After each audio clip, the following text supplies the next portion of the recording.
आज मैं आपको now here survival movie recommend करता हूँ, जिसकी स्टोरी आपके रोंगटे खड़े कर देगी। इसमें एक लड़की जो प्रेग्नेंट होती है, वो समुंदर के पानी में अकेले ही बच्ची को जन्म देती है। अपनी नई पैदा हुई बेटी के लिए किस तरह हर मुश्किल का सामना करती है। कहानी का अंजाम भी काफी ट्विस्ट्स से भरा है। पूरी फिल्म में एक भी बोरिंग मोमेंट नहीं है। कहानी शुरू होती है, खाने पीने की कमी के कारण स्पेन और आसपास के देशों ने एक खौफनाक एक्सटर्मिनेशन प्लान शुरू किया। शुरुआत में हुकूमत ने सभी बूढ़े लोगों को खत्म करने का हुक्म दिया। 7 महीने बाद निशाना बना बच्चों और प्रेग्नेंट औरतों का फौज को हुक्म मिला कि उन्हें पैदा होने से पहले ही मार दिया जाए। जिंदा रहने के लिए लोगों ने अपनी सारी जमा पूंजी खर्च दी और जान की बाजी लगाकर इल्लीगल तरीके से दूसरे इलाकों में भागने लगे। निक और उसकी बीवी मिया भी उनमें से एक थे। एक एजेंट के जरिए रात के अंधेरे में वो एक कंटेनर में घुस गए। उस कंटेनर में और भी प्रेग्नेंट औरतें और बच्चे थे। एक औरत ने एक छोटी सी सुराख बनाई और उसमें से थोड़ी हवा आने लगी, जिससे अंदर की घुटन थोड़ी कम हुई। उस छोटी सी झरोखी से उन्होंने देखा दुनिया का एक दर्द भरा चेहरा। सड़कों पर लोग प्रोटेस्ट कर रहे थे, पर पुलिस ने उन पर डंडे बरसाए। बच्चों और प्रेग्नेंट औरतों को गिरफ्तार करके पिंजरों में डाल दिया गया। ऐसे माहौल को देखकर किसी को भी पछतावा नहीं था कि उन्होंने उस नरक से भागना क्यों चाहा। निक ने मिया को एक छोटी सी चॉकलेट दी, एक लम्हा जहां कुछ स्वीटनेस बची थी। थोड़ी देर बाद कंटेनर का दरवाजा खुल गया। बहुत सारे नए लोग अंदर दाखिल हुए। धक्का मुक्की में मिया नीचे गिर गई। वो एजेंट एक और ग्रुप लेकर आया था। भीड़ बढ़ने लगी। एक ताकतवर गंजे आदमी ने गोली चलाकर कंट्रोल लिया। उसने कहा कि दूसरा ट्रक भी तैयार है, सबको शांति से चढ़ना है। लेकिन भीड़ में निक बाहर रह गया। जब उसने दोबारा कंटेनर में घुसने की कोशिश की तो गार्ड ने उसे बाहर धकेल दिया। मिया का सिर्फ वही एक सहारा था। अब वो भी चला गया।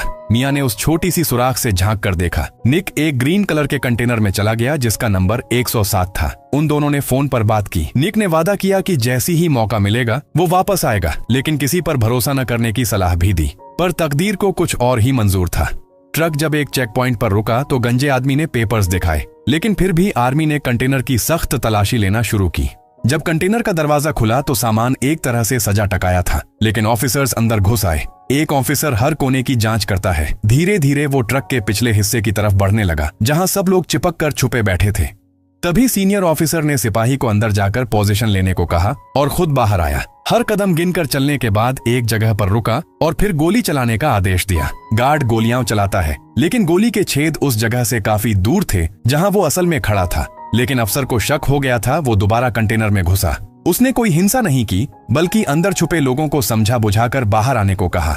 अफसर ने वादा किया कि वो इन अवैध अप्रवासियों के लिए एक सुरक्षित जगह का इंतजाम करेगा, वरना सजा मौत थी। मिया को अपने पति की बात याद थी। उसने मौका मिलते ही एक लकड़ी के बॉक्स पर छुपने का फैसला किया, लेकिन जैसे ही एक लड़की ने वो पार्टीशन खोला, अफसर ने बिना किसी दया के उसकी जान ले ली। उसके बाद अफसर ने सभी छुपकर आए अप्रवासियों को मार देने का हुक्म दे दिया, लेकिन बॉक्स के ऊपर छुपी मिया किसी तरह बच गई। अफसर ने साइट क्लीन करने का ऑर्डर दिया और अप्रवासियों का सामान लूट लिया। जब तक कंटेनर का दरवाजा बंद नहीं हुआ, मिया ने अपनी सांस रोके रखी। जैसे ही दरवाजा बंद हुआ, उसने जोर से सांस ली और तुरंत निक को मैसेज भेजने की कोशिश की। उसने अपने पति को सतर्क रहने को कहा। न जाने कितना वक्त बीत गया। मिया वाला कंटेनर एक शिप पर चढ़ा दिया गया, लेकिन जब तक शिप ने पोर्ट छोड़ा, उसे निक का कोई जवाब नहीं मिला। उसके पेट में छोटी सी जान थी। जब मिया एक कोने में बैठी थी, उसने देखा एक लकड़ी के बॉक्स के पीछे एक बैग रखा हुआ है। उसमें एक इलेक्ट्रिक सॉ, एक बोतल पानी, एक फोन और एक ग्लो स्टिक थी। पहले मिया ने इन चीजों पर ध्यान नहीं दिया। सोचा कि बस अपनी मंजिल तक पहुंच जाए तो सब ठीक हो जाएगा, पर किस्मत ने फिर पलटी मार दी। रात को अचानक समंदर में एक बहुत बड़ा तूफान आ गया। लहरें इतनी तेज थीं कि उन्होंने पूरे शिप को अंधेरे में उल्टा दिया और मिया बेहोश हो गई। जब वो होश में आई, उसका आधा शरीर ठंडे समंदर के पानी में था। उसने कंटेनर के होल से देखा तो सिर्फ अंधा समंदर था। कंटेनर के अंदर कुछ लकड़ी के बॉक्स तैर रहे थे। गोली के छेदों से पानी अंदर आ रहा था। मिया को तुरंत समझ आ गया कि उसे कुछ करना पड़ेगा। उसने सबसे पहले निक से संपर्क करने की कोशिश की, लेकिन मोबाइल स्क्रीन टूट चुकी थी और फोन अनलॉक नहीं हो रहा था। फिर उसे एक पीली टेप मिलती है, जिससे उसने छेद टेम्पररी बंद कर दिए ताकि पानी अंदर न आए। एक कोने में उसे एक चाकू भी मिला। फिर उसने कुछ बॉक्स खोले। एक बॉक्स में पूरा टिफिन सेट था, दूसरे में हुडीज भरी हुई थी। उसने अपने गीले कपड़े उतारकर हुडी पहन ली। एक और बॉक्स में 40 इंच का टीवी था और एक और बॉक्स था जो नए मॉडल के हेडफोन से भरा हुआ था। इधर उधर देखने के बाद भी कहीं कोई खाने का सामान नहीं मिला। सिर्फ एक लकड़ी का बॉक्स ऊपर लटका हुआ था, लेकिन वो उस तक नहीं पहुंच रही थी। तभी बाहर से जोर जोर की चीखने चिल्लाने की आवाज आई। मिया जल्दी से सुराख के पास गई और हैरान रह गई। सामने नंबर 107 का हरा कंटेनर था, वही जिसमें निक था। लेकिन ज्यादा देर नहीं लगी और वो कंटेनर पानी में डूब गया। मिया घबराकर अपना पुराना नोकिया फोन निकाली। अपनी सिम कार्ड डाली और अपने पति का नंबर मिलाया। पूरा एक दिन और रात कॉल करती रही, लेकिन कोई जवाब नहीं मिला। निराशा में डूबकर उसने सब कुछ छोड़ देने का सोचा और छुरी अपने कलाई पर रख दी। लेकिन तभी उसके पेट में जो छोटी सी जान थी, उसने जोर से लात मारी। उस पल ने मिया को जीने की उम्मीद दिलाई। ये मिया का दूसरा बच्चा था। उसकी पहली बेटी मर चुकी थी। मिया ने अपनी बेटी की फोटो देखी और उसके दिल में गिल्ट और जुदाई का दर्द भर गया। अब उसने ठान लिया कि अपने होने वाले बच्चे के लिए कुछ भी करेगी। मिया कंटेनर के सबसे ऊपर के हिस्से में जाकर सो गई। थोड़ी देर बाद समुंदर का पानी अंदर आया और उसकी नींद टूट गई। घबराहट में वो एक तरफ छुप गई। तभी वो लकड़ी का लटका हुआ बॉक्स नीचे गिर गया और पानी तेज रफ्तार से अंदर भरने लगा। कुछ ही सेकंड्स में मिया डूबने लगी और सांस लेना मुश्किल हो गया। फिर एक और बुरा सपना। नींद से जागी तो अब भी उसका दिल कांप रहा था, लेकिन इस डर ने उसे याद दिलाया कि अगर जिंदा रहना है तो कुछ करना पड़ेगा। लटके बॉक्स को नीचे लाना जरूरी था। उसने चाकू से रस्सी काट दी और बॉक्स नीचे गिर गया। लेकिन जब बॉक्स खोला तो उसमें भी सिर्फ एयर टाइट बॉक्स मिले। फिर उसने उन बॉक्सेस के रबर सील्स का इस्तेमाल किया, उन्हें काटकर छोटे टुकड़े बनाए और उनसे कंटेनर के 2 पानी के छेद बंद कर दिए। उसने टीवी वाले बॉक्स से एक पाइप निकाला, उसे छेद में फिट किया और उसके थ्रू पानी बाहर निकालने लगी। पानी निकालने का प्रोसेस स्लो था, लेकिन कुछ न होने से तो बेहतर था। मिया ने कंटेनर की वॉल पर येलो टेप चिपकाकर समय रिकॉर्ड करना शुरू किया और एक लाइन खींचकर पानी का लेवल मार्क किया। उसने फिर से फोन से हेल्प कॉल करने की कोशिश की, लेकिन सिग्नल ही नहीं था और अगर कॉल लग भी जाता तो रूल के मुताबिक प्रेग्नेंट औरत को सिर्फ मौत की सजा मिलती। मिया ने अपना बैग दोबारा चेक किया। थोड़ा बहुत खाना बचा था, एक थर्मस और एक लाइटर। पता नहीं इनका क्या काम आएगा। तभी अचानक नोकिया फोन बजा। निक की कॉल थी। पता चला कि निक को रास्ते में ड्राइवर ने कंटेनर से उतार दिया था, जिसके कारण वो बच गया। उसने मिया को तसल्ली दी कि सब ठीक हो जाएगा और उसे छुपकर शांत रहने को बोला। उसने वादा किया कि वो हर हाल में उसे बचा लेगा। लेकिन कॉल खत्म होने से पहले ही फोन की बैटरी खत्म हो गई। उसी रात बाहर तेज तूफान और बारिश शुरू हो गई। बेचारी मिया की डिलीवरी बिल्कुल करीब आ चुकी थी। एकदम से उसके पेट में तीखी सी दर्द उठती है। काफी मुश्किल से लेकिन आखिर डिलीवरी हो जाती है। लेकिन सबसे बड़ी दिक्कत ये थी कि उसके पास खाने को कुछ भी नहीं था और बिना खाने के वो अपने बच्चे के लिए दूध भी नहीं बना पा रही थी। इसलिए उसे तुरंत इस कंटेनर से निकलना था। कुछ न कुछ जुगाड़ करना था। उसके पास एक इलेक्ट्रिक ड्रिल थी जो इस काम में उसकी मदद कर रही थी, लेकिन बच्चे के रोने की आवाज उसका ध्यान भटका रही थी। इसलिए वो गाना गा के उसको चुप कराने की कोशिश करती है, लेकिन बच्चा फिर भी रोए जा रहा था। दरअसल वो भूखा था।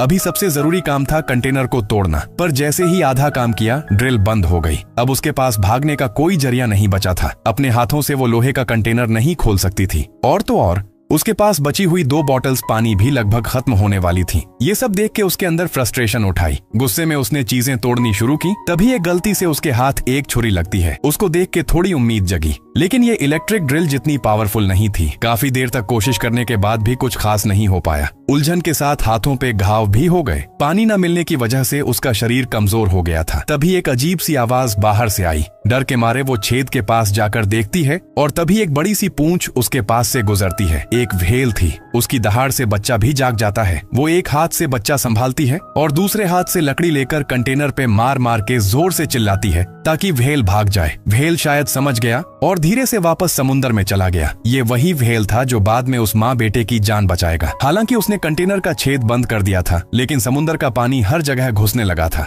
धीरे धीरे पानी का लेवल बढ़ने लगा। उसे तुरंत निकलना ही होगा। पर तभी उसकी छुरी भी टूट गई। उसका फोन भी डैमेज हो गया था, इसलिए अनलॉक भी नहीं हो रहा था। किसी से कांटेक्ट भी नहीं कर पा रही थी। पानी भी पूरा खत्म हो गया। सख्त प्यास की वजह से उसका दिमाग स्लो होने लगा।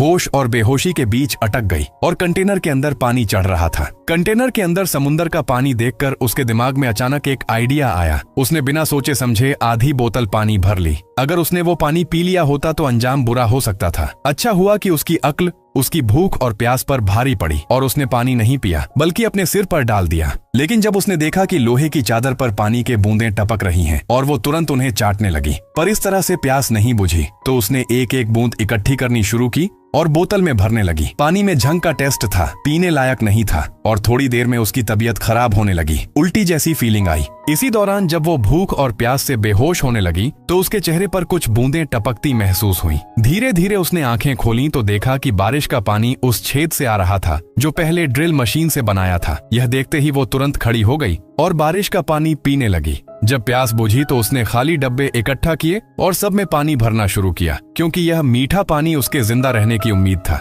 छोटी सी कोला की कैन भी काम आई, लेकिन जब वो कैन खोलने लगी तो एकदम से रुक गई। उसे याद आया कि पहले जब ड्रिल मशीन से लोहे की चादर काट रही थी तभी बैटरी डेड हो गई थी। यह कैन देखकर उसके दिमाग में एक आइडिया आया। बेबी को ठीक से सुलाकर उसने एक लंबी रस्सी लोहे की चादर के एक कोने से बांधी और दूसरी साइड से पकड़कर जोर लगाकर खींचने लगी। जैसे वो चादर टूटी, उसने अपना पूरा वजन डाल दिया और माँ होने की ताकत दिखाई।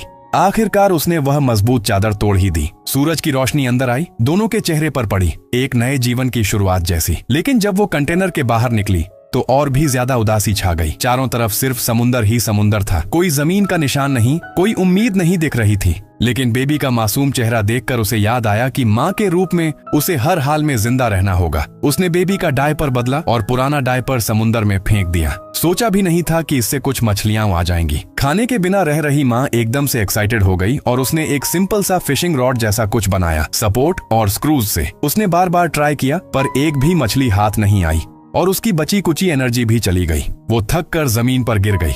भूख और थकान ने उसे हिला दिया। तभी अचानक उसने ऊपर आसमान पे एक प्लेन उड़ता देखा। तुरंत वो जोश में आ गई, कंटेनर के अंदर भागी। फिर उसने रॉड से टीवी तोड़कर एक शीशे का टुकड़ा उठाया। कंटेनर से बाहर निकलकर उसने तुरंत शीशे और सूरज की रोशनी से प्लेन को सिग्नल देने लगी ताकि प्लेन वाले उसे देख सकें। पर उनके बीच का फासला इतना ज्यादा था कि प्लेन में कोई भी उसे देख नहीं पाया। तभी उसकी नजर एक बॉक्स पे रखे हेडफोन पे पड़ गई। उसके दिमाग में तुरंत एक आइडिया आया कि हेडफोन वायर से एक मछली पकड़ने वाली जाली बनाई जाए। उसे यकीन था कि इसमें मछली जरूर फंसेगी। अगली सुबह वह कंटेनर के ऊपर चढ़ी। उसने बहुत संभल कर फिश नेट को पानी में डाला और बेबी का डायपर फेंका और वाकई थोड़ी देर में मछलियां आ गईं। जैसे ही एक बड़ी मछली नेट के अंदर आ गई, उसने परफेक्ट टाइमिंग से जाल को खींच लिया। कई दिनों बाद उसने पहली बार कुछ खाया। जाली मिलने के बाद खाने का इश्यू टेम्परेरीली सॉल्व हो गया था, लेकिन कंटेनर में गोलियों के छेद से पानी अंदर आता जा रहा था, इसलिए हर कुछ वक्त बाद उसे पानी निकालना पड़ता था। वहां से निकलने के लिए उसने बहुत सारी हेल्प लेटर्स लिखी और लंच बॉक्स में डालकर समुद्र में फेंक दिए, इस उम्मीद में कि कोई शिप उसे देख ले।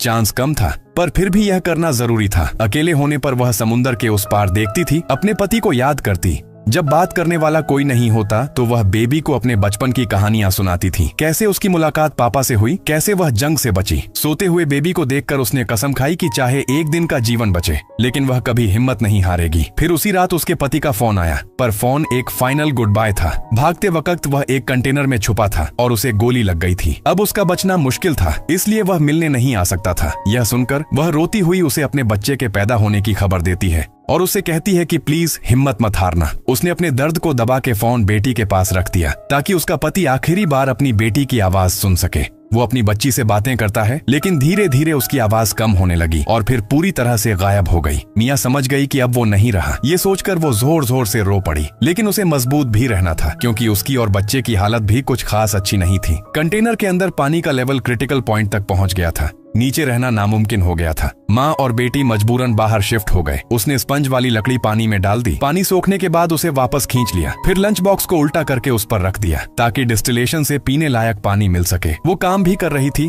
और बच्चे का ध्यान भी। फिर एक दिन एक सीगल वहां उड़कर आई। जहां सीगल होती है वहां जमीन दूर नहीं होती। मियाँ बहुत खुश हुई। रात भर एक सैल बनाई ताकि सफर तेज हो सके। लेकिन तभी कंटेनर पानी के प्रेशर से टूट गया और बहुत सारा पानी एकदम अंदर आने लगा। अब ज्यादा वक्त नहीं था। उनकी जिंदगी का सहारा वो कंटेनर अब डूबने वाला था। वो पानी में उतर गई ताकि लीक को बंद कर सके, लेकिन उसके पैर नीचे एक रस्सी में उलझ गए। उसके पास कोई ऑप्शन नहीं था। वो डुबकी लगाकर रस्सी खोलने की कोशिश करने लगी, पर वो रस्सी जैसे मौत की डोर बन चुकी थी जो उसके पैरों को जोर से जकड़ चुकी थी। वो जितनी भी कोशिश करती वो नहीं खुल रही थी। हर कुछ देर में उसे सांस लेने के लिए ऊपर भी आना पड़ता था। लेकिन जब कंटेनर पूरा भर गया, उसी वक्त जिसमें बेबी को रखा था, छोटी सी लकड़ी की नाव, वो भी पानी के झटके से बह गई। जल्दी ही कंटेनर पूरा डूब गया। अच्छा ये था कि उसके पास एक छुरी थी। अपनी आखिरी सांस से पहले उसने रस्सी काट दी और बिना वक्त गंवाए वो ऊपर तैरती हुई निकली। पर जब वो बाहर आई तो बेबी कहीं भी नहीं था। वो घबरा गई और इधर उधर देखने लगी। जब वो कुछ समझ नहीं पा रही थी तब वही पहले वाली व्हेल वापस आ गई। वो व्हेल को देखकर डर गई और भागने लगी, लेकिन व्हेल ने उसे कोई नुकसान नहीं पहुंचाया, बल्कि व्हेल सीधा उस छोटे लकड़ी के छतरी तक आया जहां बेबी था। व्हेल ने बहुत सारी पानी की बूंदें बेबी पे गिराई और बेबी तुरंत रो पड़ा। बेबी की चीख सुनकर मियाँ का ध्यान तुरंत उस तरफ गया।